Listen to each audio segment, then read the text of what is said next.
بسم الله الرحمن الرحيم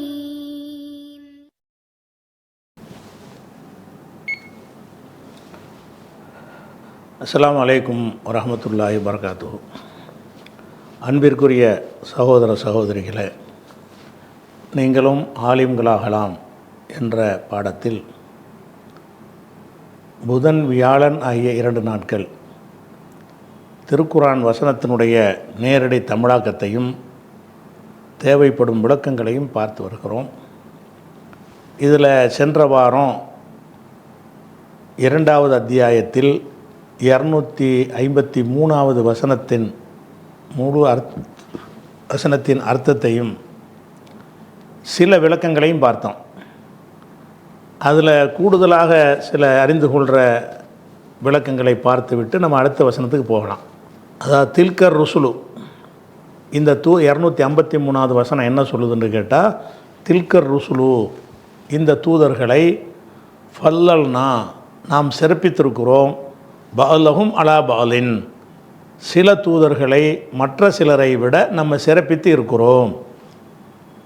அப்போ அல்லாஹ் என்ன செய்கிறான்னா, தூதர்மார்களை அனுப்புனாலும் எல்லாருமே அந்த தூது பணியை கரெக்டாக செஞ்சாலும் அல்லாஹ் கொடுத்த சிறப்புண்டு விஷயம் இருக்குல்ல, அதை சமமாக அல்லாஹ் கொடுக்கல. ஒருத்தருக்கு கொடுக்காத சிறப்பை ஒருத்தருக்கு அல்லாஹ் அதான் எனக்கு அர்த்தம். எல்லா தூதர்களும், உதாரணமாக முஹம்மது ஸல்லல்லாஹு அலைஹி வஸல்லம் அவர்கள் அல்லாஹ் தூதராக்குறான். அவங்களுக்கு அல்லாஹ் என்ன சிறப்பை கொடுக்குறான்? உலக தூதருங்கிற சிறப்பை கொடுக்குறான். அவங்களுடைய தூதுத்துவம் உலகம் அழியிற வரைக்கும் முடியலை. இன்னைக்கு வரைக்கும் அவங்களுடைய தூதுத்துவம் பாதுகாக்கப்படுது. அவங்களுக்கு கொடுத்த வேதம் பாதுகாக்கப்படுது. அப்போ அகில உலகத்திற்கும் தூதராக ரசூலுல்லாஹ் முஹம்மது ஸல்லல்லாஹு அலைஹி வஸல்லம் ஆக்கியிருக்கிறான் என்றால் அவங்களுடைய திறமைன்னு எடுத்துக்கூடாது, அவங்களுக்கு அல்லாஹ் கொடுத்த சிறப்பு. அது எப்படி புரிந்து கொள்ளணும்? இதே உலக தூதராக வேற ஒரு நபி அல்லாஹ் ஏற்படுத்தி இருந்தால் அவர் அதே வேலையை செஞ்சுருப்பார். இது அல்லாஹ் அவனாக கொடுத்த சிறப்பு. அது அந்த வித்தியாசம் விளைவிக்கணும். தூதர்களை இவர் தான் அப்படி செஞ்சு, இவருக்கு தான் அல்லாஹ் கொடுத்தான்னு சொல்கிறது வேற, இவர் தான் அதிக தகுதியானவர்னு சொல்வது வேற. எல்லாம் தகுதியானவங்க தான். தூதர்கள் அனைவருமே தகுதியானவர்களைத்தான் அல்லாஹ் தேர்ந்தெடுக்கிறான். தகுதியானவருக்கு அல்லாஹ் என்ன செய்வான்னா, சிலருக்கு கூடுதலான பொறுப்புகளையும் அந்தஸ்துகளையும் கொடுப்பான், சிலருக்கு கம்மியாக கொடுப்பான். அதை கம்மியாக கொடுப்பான் கூட கொடுப்பான் என்பதையும் ஒத்துக்கொள்ளணும். அதே நேரத்தில் அந்த கம்மியாக கூட கொடுத்தவங்க தான் சிறந்தவங்க, மற்றவங்க அவ்வளோ சிறப்பான ஆளுக்கு கிடையாது அப்படின்னு சொல்லிடக்கூடாது. எல்லா தூதர்களுக்கு மத்தியில் நம்ம வேறுபாடு காட்டக்கூடாது என்பதையும் நம்ம சென்ற வாரத்தில் உங்களுக்கு விளக்கிட்டோம். லா நுஃபர்ரிகு பைன அஹதிம் மிர் ருசுலிஹி, அவனுடைய தூதர்களில் யாருக்கு மத்தியிலையும் நம்ம என்ன செய்ய மாட்டோம், வித்தியாசப்படுத்தி பார்க்க மாட்டோங்கிறது தனி. அதே நேரத்தில் தூதர்களுக்கு சிறப்பு ஒரே மாதிரியாக இருந்துச்சான்னா இல்லை. இப்போ உதாரணமாக ஈசா நபி எடுத்துக்கிறங்க. ஈசா நபிக்கு அல்லாஹ் ஒரு சிறப்பு கொடுக்குறான். என்ன சிறப்பு கொடுக்குறான்? அவர் எல்லா மனிதர்களையும் போல ஒரு ஆணுடைய விந்துக்கு அவர் பிறக்கலை. அவர் அல்லாஹ்வுடைய குதிரத்தை கொண்டு, வல்லமையை கொண்டு, அவனுடைய ரூஹை கொண்டு அவர் பிறந்தார் அப்படிங்கிற அவருடைய சிறப்பு தானே. இது யாருக்குமே இல்லையில. ஈசா நபி பிறந்தது தாய் வழியாக பிறந்தாருங்கிற வகையில் எல்லாரையும் போல இருந்தாலும் தந்தை இல்லாமல் பிறந்தார் என்பது அவருக்கு மாத்திரமே உள்ள சிறப்பு தானே. அல்லாஹ் அப்படி பிறக்க செஞ்சான். அதில் அவருக்கு எந்த ரோலும் கிடையாது. அல்லாஹ் அது மாதிரி ஒரு அந்தஸ்தை கொடுத்துருக்குறான். அவருக்கு பிறப்பில் அது மாதிரி செஞ்ச மாதிரி அவருடைய இறப்புலையும் எல்லாம் ஒரு அந்தஸ்தை கொடுக்குறான். என்ன அந்தஸ்து? எல்லாரையும் இறக்க செஞ்சு அவரை கடைசியாக இறக்க வைக்கிறான். அவரும் இறக்கத்தான் போகிறாரு. இருந்தாலும் அவர் எப்போ இறக்குவார்னு கேட்டால், உலகம் அழியிற காலத்தில் உயர்த்தப்பட்டிருக்கிற அவர் இறங்கி அவருக்கு கொடுத்த பணிகளை செஞ்சு முடிச்சுட்டு இங்கே என்ன செய்வார், பூமியிலேயே மரணிச்சிருவார். அப்போ நீண்ட காலம் வாழ்கிறாருன்னு அர்த்தமாகுது. இன்றைக்கி வரைக்கும் ஒரு 2000 வருஷம் ஆச்சுல, இன்னொரு 1000 வருஷத்துக்கு பிறகு கூட உலகம் அழியலாம். அத்தனை வருஷத்துக்கு ஒரு வாழ்கிறான்னு வந்துடுதுல்ல. அப்போ இது அல்லாஹ் ஈசா நபி கொடுத்த ஒரு சிறப்பு. அதே மாதிரி சில நேரங்களில் இறந்து போன ஆட்களை உயிராக்கியிருக்கிறார் அவர். ஒவ்வொகையில் மௌத்தா பி பிதினில்லா, அல்லாஹ்வுடைய அனுமதியோடு இறந்தவர்களையும் நான் உயிராக்குவேன் அப்படின்னு சொல்லி அவரே சொன்னதாக குர்ஆன் சொல்லுகிறது. அப்போ இறந்து போன ஆளை கொண்டாந்து இவரை நான் அல்லாஹ்வுடைய அனுமதியோடு உயிராகி காட்டுறேன் அப்படின்னு அவர் செஞ்சு காட்டியிருக்கிறாரு. செத்துப்போன எல்லாரையும் உயிராக்கலை, அதில் ஒன்று ரெண்டே செஞ்சுருக்கிறார், அவ்வளோதான். அல்லாஹ் எதுக்கு அனுமதி கொடுத்தானோ அவருடைய ஏன்னா அவருக்கு மட்டும் அவருக்கு தூதுத்துவத்தை நிறுவுவதற்கு அவருக்கு மட்டும் சில அதிசயத்தை கொடுக்க வேண்டி இருக்கிறது. ஏன் இருக்க வேண்டி இருக்குன்னு கேட்டால், அவர் தந்தை இல்லாமல் பிறந்தது என்பதில் மக்களுக்கு பெரிய சந்தேகம் வந்துடும். என்னதான் நீங்கள் அல்லாஹ்வுடையது நம்ம நம்பினாலும் வெகுஜன மக்கள் என்ன செய்வாங்கன்னா, அது எப்படி தகப்பன் இல்லாமல் பிறந்திருப்பார் அப்படின்னு சொல்லி அவருடைய பிறப்பின் மீது சிலருக்கு சந்தேகம் வரும் இல்லையா? அப்படி வரக்கூடாதுன்னு சொன்னால் அவர் கொஞ்சம் கூடுதலான சில விஷயங்களை செஞ்சு காட்டணும். அல்லாஹ்வுடைய அருள் எனக்கு இருக்குப்பா, நான் ஒரு கெட்ட வழியில் பிறந்திருந்தால் எனக்கு இந்த மாதிரி அருள் அல்லாஹ் கொடுத்துருப்பானா என்று காட்டுவதற்காக கூட என்ன செஞ்சிருக்கலாம், அல்லாஹ் அவருக்கு அந்த சிறப்பை கொடுத்துருக்கலாம். அவர் என்ன செய்கிறாரு, உஹில் மூத்தா, இறந்து போன ஆட்களே உசுராக்குறாரு சில அளவுக்கு. அதே மாதிரி உபுரிவுல் அக்குமக உள்ள அபுரச, பிறவி குருடுக்கு உலகத்தில் வைத்தியம் கிடையாது. கண்ணில் ஏற்கனவே பார்வை இருந்து அது போயிருந்தால் மட்டும்தான் அது அந்த நரம்புகள் இருக்கும், வேறு ஒருத்தனுடைய கண்ணை எடுத்து வச்சு ஏதாவது செய்யலாம். பிறவி குருடுங்கிற செக்ஷனே இல்லை. பிறக்கும் போதே குருடாக பிறந்தான்னு சொன்னால் கண்ணுக்கும் பார்வை கிடையாது, அதுக்குரிய நரம்பு செக்ஷன் எல்லாமே இல்லாமல் இருக்கும். அப்போ பிறவியில் குருடாக இருப்பவருக்கு பார்வை கிடைக்கிறது சாத்தியம் இல்லாது. அவர் மூலமாக அது கிடைச்சிருக்கு சில ஆட்களுக்கு. உபுரிவுல் அக்குமாக உள்ள அபுரச, வெண்குஷ்டத்தையும் பிறவி குருடையும் நான் நினைஞ்சிருக்கிறேன், நான் குணப்படுத்துகிறேன். குஷ்டங்கிறது நீக்க முடியாத ஒரு நோய் என்று அந்த மக்கள் நினைச்சாங்க. அதை கூட இல்லை அவரை கொண்டு செஞ்சுருக்கிறான். இது அவர் கொடுத்த சிறப்பு தானே. இதெல்லாம் சொல்லலாம். எப்படி சொல்லக்கூடாது, அவர் எப்படிப்பட்டவர் தெரியுமான்னு சொல்லக்கூடாது, அவருக்கு அல்லாஹ் கொடுத்தான்னு சொல்லணும். அது சொல்கிற விதத்தில் இப்படி சொல்லிட்டா என்ன செஞ்சுறேன், நபிமார்கள்ட்ட வித்தியாசப்படுத்தி பார்வையை மாற்றிட்டோன்னு அர்த்தமாயிரும். அப்படி சொல்லாமல் அல்லாஹ் அவருக்கு அந்த சிறப்பை கொடுத்துருந்தான். அதே மாதிரி அவருக்கு வானத்திலேருந்தே மாயுதாவிலேருந்து மாயுதான உணவு தட்டு, ஒரு தட்டு இறங்கி அதிலேருந்து உணவுகள் இறங்குற மாதிரி அவருக்கு ஒரு அந்தஸ்தெல்லாம் கொடுத்துருந்தான். அது ஒரு பெரிய ஒரு அற்புதமான விஷயங்கள் தான். அதே மாதிரி என்ன செய்வார்னு கேட்டால், ஒருத்தரை கூப்பிட்டு உங்கள் வீட்டில் இன்றைக்கி என்ன சாப்பாடுன்னு சொல்லுவார் அவர். இது மறைவான விஷயங்கள் யாருக்கும் தெரியாது. இந்த ஒரு விஷயம் இவருக்கு தெரிகிற மாதிரி எல்லாம் நினைஞ்சிருக்கிறான், ஆக்கியிருக்கிறான். அப்போ நீங்கள் வீட்டில் என்ன சாப்பிட்றீங்க என்பதை நான் சொல்லுவேன், அல்லாஹ்வுடைய அனுமதி பெற்று அதுவும் சொல்லுவேன்றார். அப்போ இதெல்லாம் பார்க்கும்போது பெரிய நிறைய அற்புதங்களை நிகழ்த்தினதாக குர்ஆன் சொல்லி காட்டுது. இதை நம்ம இதை சொல்கிறதுனால நபிமார்களுக்கு மத்தியில் ஏற்றத்தாழ்வு காட்டினோம்னா இல்லை, அல்லாஹ் கொடுத்துருக்குறான், அவருக்கு தேவைப்படுது நல்லா நினச்சி கொடுத்துருக்குறானே தவிர அவருக்கு அந்த சிறப்பை கொடுத்துருக்குறான் என்றும் ஒத்துக்கொள்ளணும். அது அவருடைய தகுதின்னு சொல்லக்கூடாது. விளங்குதா? அதை நினச்சா எல்லாம் யாருக்கும் கூட கொடுக்கலாம், கொடுக்காம கூட இருக்கலாம். அவருடைய தகுதியை கொண்டு எதுவும் செஞ்சது கிடையாதுன்னு நம்ம விளைவிக்கிறணும். அதே மாதிரி மூசா நபியை மின்ஹுமன் கல்லமல்லா, அவர்கள்ட்ட அல்லாஹ் சிலர்கிட்ட பேசியிருக்கிறான்னு சொல்லி காட்டுறான். மூசா நபிட்ட என்ன செய்கிறான், ஏதோ நம்ம நேருக்கு நேரம் ஒருத்தர்கிட்ட உரையாடல் பண்ணுவோம்ல, அந்த மாதிரி பேசியிருக்கிறான்.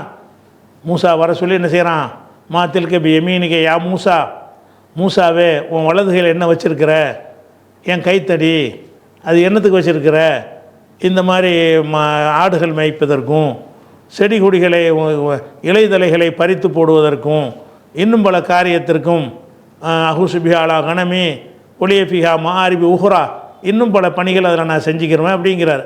அப்போ அதை கீழே போட்டார். இவ்வளவும் உரையாடல் நடக்குது. அல்லாஹ் பேசுகிறான், மூசா கேட்குறார். அப்போ இது ஒரு பெரிய சிறப்பு தானே. இது நேருக்கு நேர் அல்லாஹ்வுடைய நபி ஜிப்ரீல் மூலமாக ஒரு வானவர் மூலமாக சொல்லாமல், அல்லது உள்ளத்தில் ஒரு மெசேஜ் மாதிரி அல்லாஹ் அனுப்பாமல் நேரவே அல்லாஹ் பேசுகிறத காதில் கேட்குற மாதிரி அல்லாஹ் பேசியிருக்கிறான்னு சொன்னால் இது அல்லாஹ் சிலர் கொடுத்த ஒரு சிறப்பு தான். அதே மாதிரி இப்ராஹிம் நபிக்கு அல்லாஹ் ஒரு சிறப்பை கொடுத்தான். அவர் என்ன செய்கிறாரு, தனி மனிதராக இருந்து தனி உம்மத்தாக இருந்தார். ஒரு உம்மத்தான் ஒரு சமுதாயமாக இருந்தார். ஒத்த மனுஷன்தான், ஒரு சமுதாயம் கூட செய்ய முடியாத வேலையை அவர் செஞ்சுருக்கிறாரு. அதை சொல்லி காட்டுறான். அல்லாஹ்வுக்கு வச்ச எல்லா பரீட்சையிலையும் தேர்னார். இதுப்தலா ரப்புஹுபி கலிமாத்தின் பத்தம்மஹுன்ன, பல சோதனைகள் அல்லாஹ் அவருக்கு வச்சான், அத்தனையிலையும் ஜெயிச்சாருன்னு எல்லாம் சொல்லி காட்டுறான். அவர் வழியை நீங்கள்லாம் பின்பற்றுங்கன்னு சொல்லி காட்டுறான். அவர் தான் எனக்கு ஹலீல் உற்ற நண்பர்னு எல்லாம் சொல்லி காட்டுறான். இதெல்லாம் நம்ம சொன்னால் நபிமார்களுக்கு மத்தியில் பாரபட்சமான கிடையாது, சொல்கிற விதத்தில் தான் இருக்குது. சொல்கிற எப்படி செய்யக்கூடாது, அவர் எப்படி ஆள் தெரியுமா இப்ராஹிம், அவர் தான் அல்லாஹ்வுக்கு நண்பர் அப்படின்னு சொல்லாமல் அல்லாஹ் அவரை நண்பராக ஆக்கி கொண்டான் அல்லாஹ் அவருக்கு கொடுத்தான், அல்லாஹ் அவரை ஏற்படுத்தினான்னு சேர்த்து சொல்லிட்டோம்னா இந்த வசனத்தின் அடிப்படையில் பேசுனது ஆயிரும். நாம் சிறப்பித்திருக்கிறோம்னு அல்லாஹ் சொல்கிறது எதுக்கு சொல்கிறான்? அந்த சிறப்பை நீங்கள் ஏற்றுக்கிறேன்னு பேசணுங்கிறதால சொல்லி காட்டுறான். அப்படி அவர் இப்ராஹிம் நபிக்கு ஒரு சிறப்பை கொடுத்தான். அதே மாதிரி அவர் கட்டின ஆலயத்தெலாம் போய் நம்மளாம் ஹஜ்ஜி செய்கிறோம், ஹஜ்ஜிக்கு அவர் தான் அழைக்கிறாரு. அதே மாதிரி இப்ராஹிமுடைய வழியை நீங்கள் பின்பற்றுங்கன்னு நல்லா சொல்லி காட்டுறான். இப்படி எக்கச்சக்கமான சிறப்புகளை தொழுகையில் கூட நம்ம என்ன செய்கிறோம்? அல்லாஹும்ம ஸல்லி அலா முஹம்மதின் வஅலா அலி முஹம்மதின் கமா ஸல்லைத அலா இப்ராஹிம், இப்ராஹிமுக்கு அருள் புரிந்தது போல் எங்கள் நபிக்கு நீ அருள் புரிவாயாக என்று நம்ம பிரார்த்தனை செய்கிறோம். இதுகளெல்லாம் அல்லாஹ் அவர் கொடுத்த சிறப்பு. இப்படி ஒவ்வொரு நபிக்கும் அல்லாஹ் என்ன செய்கிறான்? பல சிறப்புகளை கொடுத்துருக்கிறான் என்பதையும் நம்ம விளங்கி கொள்ளணும். அது அல்லாஹ் கொடுத்துருக்கிறான் என்று சொல்லணுமே தவிர இவர் இடத்தில் அவர் இருந்தால், அவரிடத்தில் இவர் இருந்தால் அதெல்லாம் சொல்லிடவே கூடாது. அது நபிமார்களை இழிவுபடுத்துகிற ஒரு குற்றத்தில் வந்துடும், கண்டிக்கத்தக்க ஒரு விஷயத்தில் வந்துடும். அதெல்லாம் நம்ம ஏற்கனவே பார்த்துட்டோம். அது இந்த வசனத்தில் விளங்க வேண்டிய விஷயம் இதுதான். இப்போ நம்ம அடுத்ததுக்கு போயிடலாம். இந்த வசனத்தை விட்டுட்டு அடுத்து இந்த வசனத்துக்கு அடுத்து எல்லாம் என்ன சொல்கிறாங்க? 253 ஆயிடுச்சுல. 253க்கு அப்புறம் 254 டாப்பிக்கே வேறு டாப்பிக்கே வருது. என்ன டாபிக் வருதுன்னு கேட்டால் யாயுள்ளது நாமனும். இது பொருளாதாரத்தை நீங்கள் நல்ல வழியில் செலவு செய்யணும்னு சொல்கிற ஒரு வசனம். இதுக்கு முந்தினதுக்கு எந்த தொடர்பும் இல்லை, இருக்குன்னு அவசியமும் கிடையாது. நம்ம ஏற்கனவே சொல்லிட்டோம். இது எல்லாம் ஒரே நேரத்தில் மொத்தமாக புஸ்தகமாக அருளப்படலை. அது ஒரு காலகட்டத்தில் ஒரு செய்தியை சொல்லும்போது ஈசா நபிமார்களுடைய பற்றி ஒரு பிரச்சனை வரும்போது அதை சொல்லிவிட்டான். இப்போ மக்கள்கிட்ட ஒரு கஞ்சத்தனத்தை பார்த்துட்டு எல்லாம் என்ன செய்கிறான்? நீங்கள் செலவழிங்க, செலவழித்தின் மூலமாக தான் ஜெயிக்க முடியும்னு இது வேற ஒரு கட்டத்தில், அதுக்கு எதுக்கு சம்பந்தம் கிடையாது. வேறு ஒரு கட்டத்தில் இறங்கின ஒரு வசனம் இந்த வசனம் 254. இதில் எல்லாம் என்ன செய்கிறான்ட்டா யாயுள்ளது நாமனும், நம்பிக்கை கொண்ட மக்களை அன்ஃபிகு நீங்கள் செலவு செய்யுங்கள். அன்ஃபக்கை என்றால் செலவிட்டான். அன்ஃபக்கை அஃபலன்னு வர்றதுனால அதனுடைய அமர் அன்ஃபிக்னு வரும். அஃபலுக்கு அஃஇல் தானே வரும். அன்ஃபக்கை என்பதனுடைய ஏவல் வினை அன்ஃபிக். அன்ஃபிக் அன்ஃபிகா அன்ஃபிகு. அன்ஃபக்கை என்றால் செலவிடுங்கள். எதுலேருந்து செலவழிங்க? மிம்மா ரசக்கனாக்கும், உங்களுக்கு நாம் வழங்கியதிலிருந்து செலவழியுங்கள். இதில் 2 விஷயம் இருக்கிறது. நம்ம வழங்கினதை செலவழியுங்கள்னு சொன்னால் அம்புட்டையும் செலவழிக்கணும்னு அர்த்தமாயிரும். நம்ம உங்களுக்கு தந்தோம்ல அதெல்லாம் செலவு பண்ணுங்கன்னா 1 லட்ச ரூபா அல்லாஹ் தந்தால் 1 லட்சத்தையும் செலவு பண்ணணும்னு வந்துடும். அல்லாஹ் என்ன செய்கிறான்னா மிம்மான்னு போடுறான். மிம்மாண்டா என்ன அர்த்தம்? அல்லதியுடைய அர்த்தம். மிம்மாண்டா மினல்லதி ரசக்னாக்கும், உங்களுக்கு நாம் வழங்கியிருக்கிறோமே அதில் இருந்து செலவழியுங்கள். கொஞ்சத்துக்கு உள்ள வார்த்தை இது. அதிலேருந்து கொஞ்சம் செலவழிங்கன்னு அர்த்தம். இல்லை 1 லட்ச ரூபா வந்தால் 1 லட்சத்தை நீங்கள் செலவு செய்ய தேவையில்லை, அதிலேருந்து கொஞ்சம் செலவு செய்யுங்க. அந்த கொஞ்சங்கிறது என்ன என்று கேட்டால் அந்த கட்டாயமாக செலவு செய்ய வேண்டியது ஒரு 2.5%, நீங்கள் விரும்பி செலவு செய்ய வேண்டியதுங்கிறது 1/3 பங்கு அப்படின்னு ஒரு கணக்கு இருக்குல்ல, அந்த மாதிரி அர்த்தம் வச்சுக்கிறணும். அப்போ அன்ஃபிகு நீங்கள் செலவழியுங்கள். மிம்மா ரசக்னாக்கும், உங்களுக்கு நாம் வழங்கிய ரசக்கனா ரிசுக்காக வழங்குவது, வழங்கியன்னு அர்த்தம் செஞ்சாலே போதும். நாம் உங்களுக்கு வழங்கினோமே அவற்றிலிருந்து நீங்கள் செலவு செய்யுங்கள். அதாவது அனைத்தையும் செய்ய தேவையில்லை, அதிலேருந்து கொஞ்சம் செய்யுங்கன்னு அர்த்தம். அது ஒன்று வருது. ரெண்டாவது இந்த ரசக்னான்னு சொல்வதில் இருந்து இன்னொரு விஷயம் இருக்கிறது. நீ வச்சுக்கிற காசு பணம்னா நீனா உண்டாக்குனா நான் தந்ததா? அந்த ஒரு காரணத்தினாலே நான் தானே உனக்கு தந்திருக்கிறேன், அதனால செலவு செய். அப்போ நான் தான் உனக்கு தந்தேங்கிறதுனால செலவு செய்யணுங்கிறது ஒரு செய்தி. அதை எல்லாத்தையும் செஞ்சிடாத, ஒரு அளவுக்கு செய்யுங்கிறது 2வது செய்தி. இதில் 2 விஷயம் உள்ளடங்கியிருக்கு. அன்ஃபிகு நீங்கள் செலவு செய்யுங்கள். மிம்மா ரசக்னாக்கும், உங்களுக்கு நாம் வழங்கியவற்றில் இருந்து, அதாவது ஒரு அளவுக்கு செலவு செய்யுங்கள்ன்ற அர்த்தத்துக்கு வருகிறது. 2வது நான் தான் வழங்கியிருக்கிறேன், அதில் தான் செலவு செய்ய சொல்கிறேன். நான் வழங்காமல் நான் உண்டாக்கிறல எதுவுமே. அப்படிங்கிறதுனால ஒன்றும் இல்லாமல் இருந்த உனக்கு நான் தானே தந்திருக்கிறேன், அப்போ அதுலேருந்து செலவு செய்ய, நான் தான் செலவு செய்ய சொல்கிறேன்றபோது அந்த உரிமை எடுத்து எல்லாம் நமக்கு சொல்கிறான். நான் தான் உங்களுக்கு தந்திருக்கிறேன், நீங்களாம் அதை உண்டாக்கிற முடியாது, நான் தந்ததுலேருந்து செலவு செய்யுங்க. இப்படி 2 அர்த்தம் வர்ற மாதிரி எல்லாம் என்ன செய்கிறான்? இந்த ஒரு செலவழிப்பதை பற்றி, எதுக்கு செலவழிக்கிற? நல்ல காரியத்துக்கு. அது பல விஷயம் இருக்குது. அப்போ செலவழியுங்கள். எப்போ செலவழிக்கணும்னா மின் கபுலி ஏத்திய யௌமுன், ஒரு நாள் வருவதற்கு முன்னால். கபுலிண்டா முன்னால், ஏத்தியன்னா வருதல், வந்ததுனால மஸ்தர் ஆயிரும். ஏத்திய யௌமுன், ஒரு நாள் வருவதற்கு முன்னால் செலவழித்து விடுங்கள். ஒரு நாள் ஒன்று வரப்போகுது, வந்துருச்சுன்னா செலவழிக்க இயலாது. அந்த நாள் கியாமத்து நாள் வந்துருச்சுன்னு சொன்னால் உங்கள் கையில் ஒன்றுமே இருக்காது. அப்போ நீங்கள் செலவழிக்கிறதுங்கிற எப்போ செலவழிக்கணும்? இப்போவே செலவழிச்சிருங்கிறான். இந்த துன்யாவில் வாழும்போதே செலவு செய்யுங்க. ஏன்னு கேட்டால் மின் கபுலி ஏத்திய யௌமுன், ஒரு நாள் வருவதற்கு முன்னால். எந்த மாதிரியான நாள்? அதுக்கு சிவத்து லா பை உன் ஃபீஹி, அங்கே எந்த ஒரு ஒப்பந்தமும் கிடையாது, வியாபாரமும் கிடையாது. ஒலா ஹுல்லத்துன், எந்த ஒரு நட்பும் கிடையாது. ஒலா ஷஃபாத்துன், எந்த ஒரு பரிந்துரையும் கிடையாது. அப்படி ஒரு நாள் வருவதற்கு முன்னால் செலவழித்து விடுங்கள். செலவழிச்சிங்கன்னு சொன்னால் இதை வச்சுக்கிட்டு அதை வச்சுக்கிட்டு இதைத்தான்ட்டு நம்ம வியாபாரம் பண்ணுறோம்ல, அதெல்லாம் அங்கே கிடையாது. அப்படின்னா பொருளை மாற்றி இந்த ரூபாயை வச்சுக்கிட்டு அந்த அமலை தாங்க அப்படின்னு நாங்கள் எதாவது மாற்ற முடியுமா? அதே மாதிரி இவர் என் கூட்டாளி, என் தோழர், என் நண்பர் அப்படின்னு சொல்லி யாராவது உதவி செய்ய வருவாங்களா? அங்கே ஒரு நட்பும் இருக்காது. யாராவது ரெக்கமெண்ட் பண்ணுவாங்களா? ரெக்கமெண்ட் பண்ணுறது அல்லாஹ்வுடைய அனுமதியை கொண்டு பண்ணுதுன்ட்டு ஒன்று இருக்குது. இது ஏற்கனவே முன்னாடி விளக்கியிருக்கிறோம். அவங்களா செய்கிறது. அல்லாஹ் அனுமதி கொடுத்து என்ன செய்வான்? சில ஆட்களுக்கு நீ ரெக்கமெண்ட் பண்ணுன்றே சொல்லுவான். இது ஷஃபாத் இல்லைன்னா என்ன அர்த்தம்னா சுய ஷஃபாத், சுயமாக அவராக ஷஃபாத்து செய்தல்ங்கிற யாருக்குமே கிடையாது. அப்போ மின் கபுலி ஏத்திய யௌமுன், ஒரு நாள் வருவதற்கு முன்னால் நீங்கள் செலவழித்து விடுங்கள். எந்த மாதிரி நாள் என்றால் லா பை உன் ஃபீஹி, அதில் எந்த ஒரு கொடுக்கல் வாங்கலும் இல்லை. ஒலா ஹுல்லத்துன், ஹுல்லத்துனா ஹலீலுங்கிறாங்கல்ல, ஃப்ரெண்டு, நண்பர், அதில் உள்ள வார்த்தை. ஒலா ஹுல்லத்துன், எந்த ஒரு நட்பும் அங்கே இல்லை. ஒலா ஷஃபாத்துன், எந்த ஒரு பரிந்துரையும் இல்லை. அப்படி ஒரு நாள் வருவதற்கு முன்னால் நீங்கள் நாம் வழங்கியவற்றிலிருந்து செலவழித்து விடுங்கள்.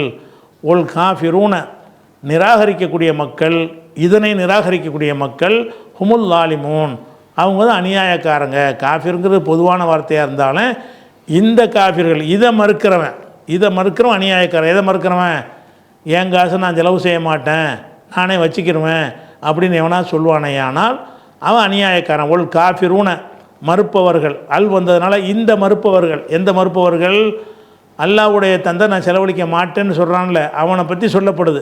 அவர்கள் ஹுமுல் லாலிமூன், அவர்கள் தான் அநியாயக்காரர்கள். இந்த ஹும் இல்லாமல் இந்த அர்த்தம் வந்துடும். ஒல் காஃபிரூன அல் லாலிமூன், காஃபிர்கள் தான் அநியாயக்காரன்னு வந்துடும். இந்த ஹும் வந்துச்சுன்னா அவங்க தான், அவர்கள் தான், அந்த தான்கிற அர்த்தத்துக்கு இந்த ஹும் வந்துடும். ஒல் காஃபிரூன, காஃபிர்கள், ஹுமுல் லாலிமூன், அவர்களே அநியாயக்காரர்கள் அப்படின்ட்டு ஒரு விஷயத்தை அல்லாஹ் சொல்கிறான். இதில் ஒரு ஒரு ஒரு செய்தியும் அடங்கியிருக்கு. என்ன செய்தின்னு கேட்டால், பொதுவாக நம்ம காஃபிர்னால் என்ன வழங்கியிருக்கோம்னு கேட்டால், அல்லாஹ் மறுக்கிறவன், ஆகிரத்தை மறுக்கிறவன், இப்படின்னு சில விஷயங்களை ஈமான் கொள்றத யாரெல்லாம் அந்த விஷயங்களை 6 விஷயம் 7 விஷயம் இருக்குல்ல, அதை யார் ஏற்றுக்கிறாமல் இருக்கிறானோ அவனை காஃபிர்னு நம்ம சொல்லுவோம். ஆனால் இங்கே அல்லாஹ் என்ன செய்கிறான்னு கேட்டால், காஃபிரை இவங்களையும் காஃபிருங்கிறான். யாரை? அல்லாவாவது குள்ளாவது, நான் எதுக்கு செலவழிக்கணும்? அவன் காஃபிர். கொல் காஃபிருனாங்கிறான். எதை? இந்த சம்பவத்தை சொல்லிவிட்டு. எந்த செய்தி? நான் வழங்கியதிலிருந்து செலவு செய்யுங்கள், இதை மறுப்பவர்கள் காஃபிர், அநியாயக்காரர்கள்னு அர்த்தம். அப்போ ஒரு காஃபிரூன என்று சொன்னால் இந்த விஷயத்தை மறுத்தான். காசு பணத்தை எல்லாம் தாறுமாறாக கொடுத்துருக்குறான், அதெல்லாம் செலவழிக்க முடியாது, நான் சம்பாதிச்சது நான் எப்படி கொடுப்பேன், எனக்கு சொந்தமானது இப்படின்னு ஒருவன் சொல்வானே, ஆனால் அவன் காஃபிரில் வந்துடுவான். என்னிடம் அல்லாவை ஏற்றுக்கல, அல்லாவை ஏற்றுக்கிட்டு இருந்தால் நான் சம்பாதிச்சது எனக்கு உரியன்னு சொல்லுவான் அவன்.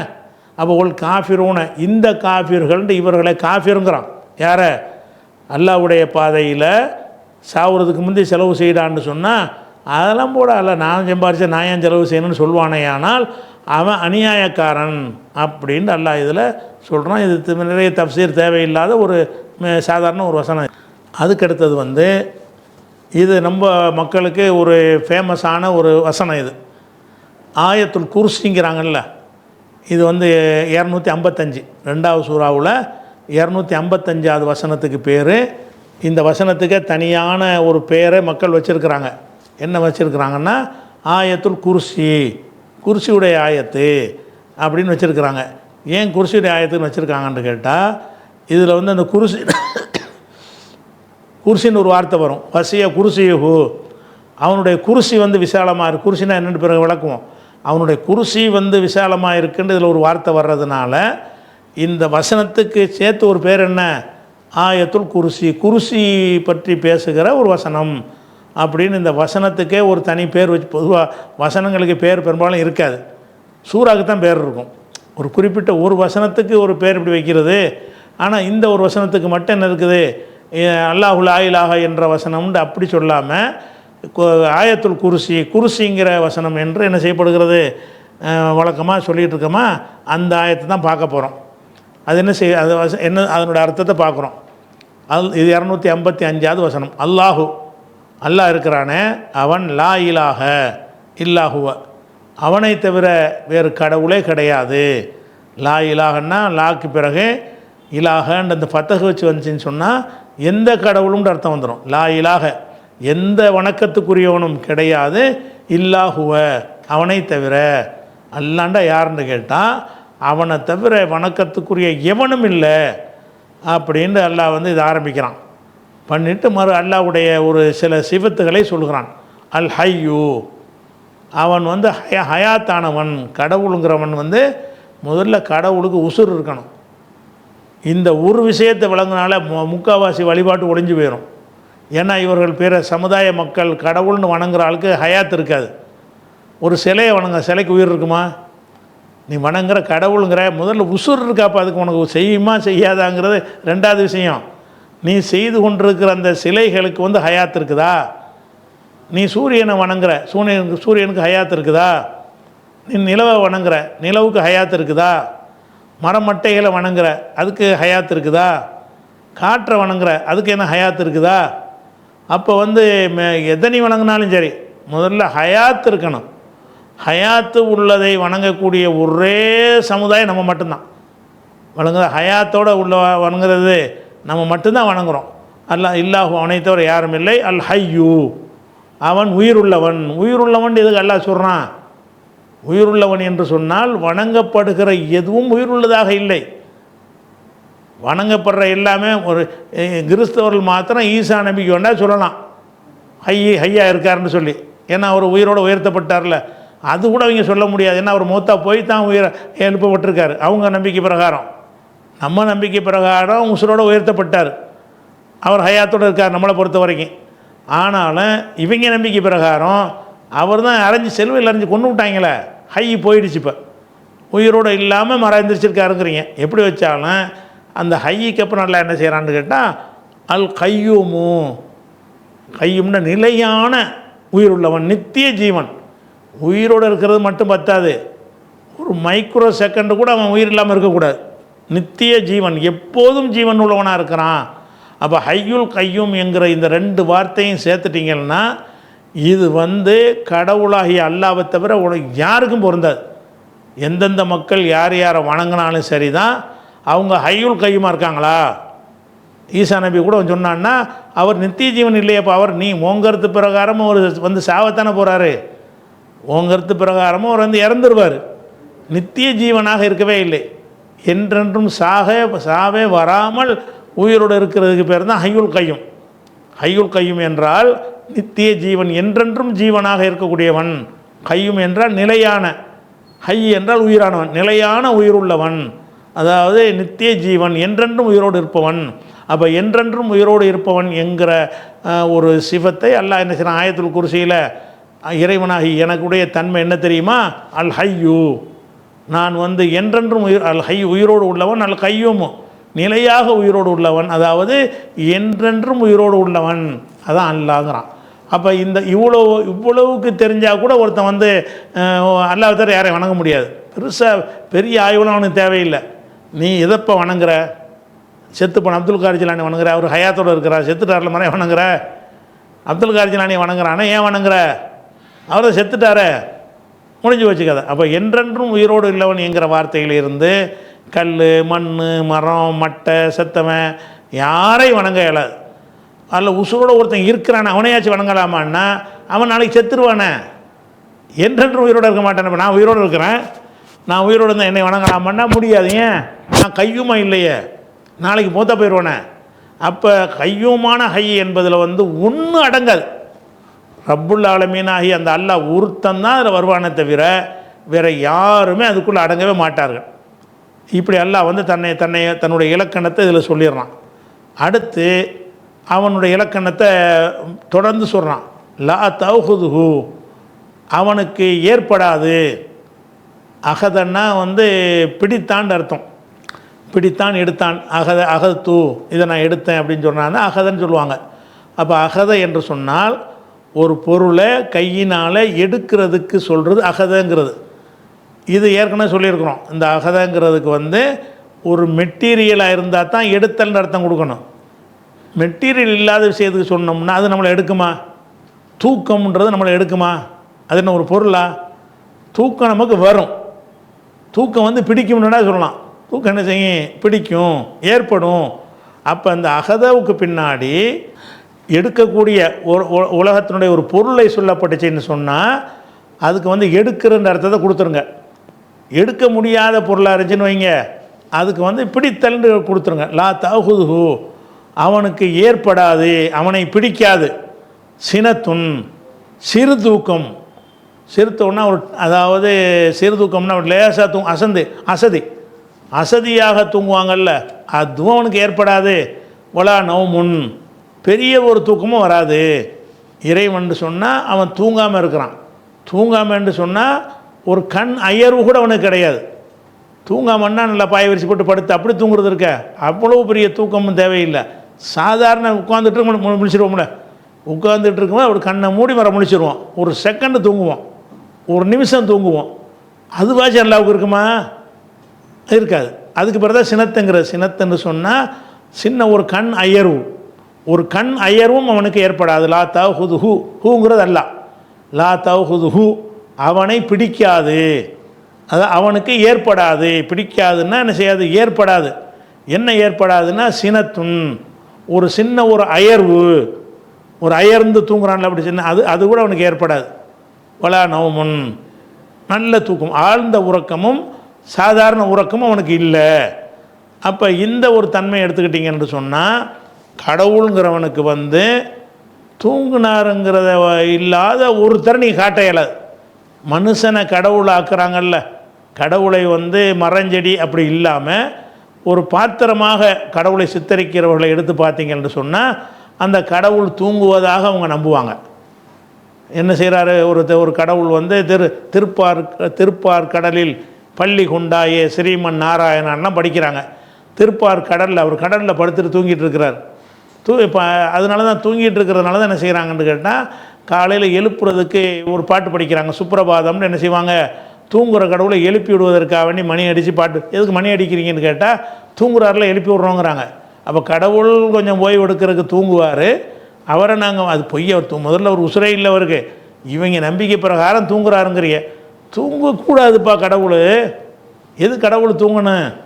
அப்போ கடவுளை இப்போ தூங்குறாரு, ஏசுநாதர் தூங்குனாருன்னு இருக்குது. தலை வந்து பயந்து போய் தூங்குனார், தலை மனிதனுக்கு தலை சாக்க இடமில்லைலாம் சொன்னாருலாம் வருதா இல்லையா?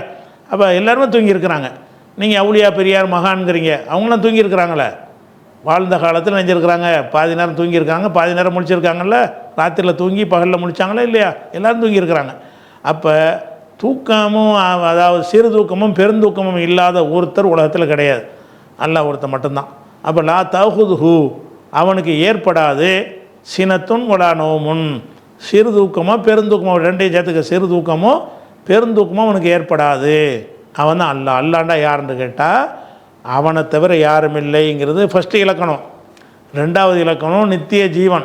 அதில் நித்தியம் ஒன்று, ஜீவன் ஒன்று, ரெண்டையும் மெர்ஜி பண்ணி நித்திய ஜீவன். அப்படி தான் இறைவன் இருப்பான். அடுத்த இலக்கணம் என்னென்னு கேட்டால் அவனுக்கு அசதி தூக்கம்லாம் இருக்கக்கூடாது. கடவுள்னா தூக்கம்னு எனக்கு தேவைப்பட, நான் பலவீனமாக போயிட்டான்ல. தூக்கம்னால என்ன அர்த்தம்? எனக்கு ஓய்வு தேவைப்படுது, எனக்கு ஏழலைன்னு அர்த்தம். அதான் தூக்கத்துக்கு என்ன அர்த்தம்? எனக்கு இதுக்கு மேலே வண்டி இழுக்காதுன்னு அர்த்தம். எவன் தூங்குனாலும் அவன் வைக்கிற மெசேஜ் என்ன? நமக்கு இதுக்கு மேலே செயல்பட இயலாது, நம்முடைய எல்லா உறுப்புகளும் ஓய்வுக்கு கெஞ்சுகிறது அப்படின்னு எப்போ சொல்ல ஆரம்பிச்சிட்டானோ அவன் பலவீனனாக இருக்கான்னு அர்த்தம். இப்படி கடவுளுக்கு எனக்கு இயலாதுன்னு சொன்னார்னா அது இப்படி கடவுளாக இருப்பார்? இல்லைப்பா, தூக்கம் ஆட்டி முடியாதுன்னு. அப்போ என்ன செய்கிற? அவனுடைய உறுப்புகள் வந்து பலவீனமாக இருக்குன்னு அர்த்தம். அப்போ எப்படி இலக்கணத்தை, கடவுள் இலக்கணத்தை எப்படி எல்லாம் சொல்லித்தரான்னு பாருங்கள். அப்போ லா தகுது சினத்துலா நவுமுன்னாச்சா. அடுத்து லஹு, அவனுக்குத்தான் உரியது. மாஃபி சமாவாத்தி, வானங்களில் உள்ளதும், ஒமாஃபில் அர்லி, பூமியில் உள்ளதும் அவனுக்கே சொந்தம். இந்த வானத்தில் என்னென்ன இருக்குதோ எல்லாத்துக்கும் எஜமான் அவன் தான். இந்த பூமியில் என்னென்ன இருக்குதோ அது எல்லாத்துக்கும் அவன் தான் எஜமான். இது வரைக்கும் பார்த்துட்டோம்.